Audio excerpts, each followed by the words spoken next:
Hello everyone, this is Wilson from Moldex3D EMEA support team. So today I will be talking about the part 2 of the Moldex3D 2024 tips post-processing. And here's a brief outline for the topics today. We'll first talk about the post-processing tools that we have implemented in Moldex3D 2024 version. And we'll also talk about the usability enhancement here in 2024.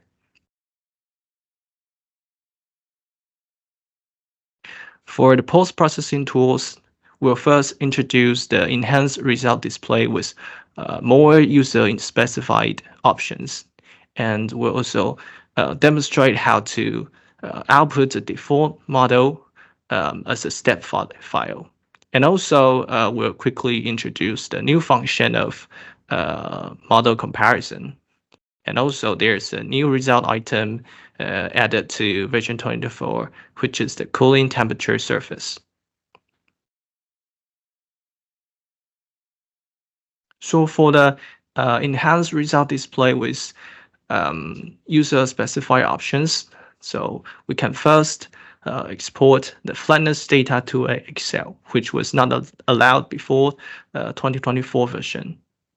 And also, the function of show height of air trap results can now be synced with the components on your model tree. That is, when you switch on your part component, the air trap will be shown, and when you hide it, they'll disappear. And about the result of particle tracer, it can also be displayed together with melt front. So here is a quick demonstration. You need to first find the related result items such as flow length. You right-click on it and enable the melt front, and it will now be shown on the screen. You can pull the bar, and you can see the location has changes simultaneously.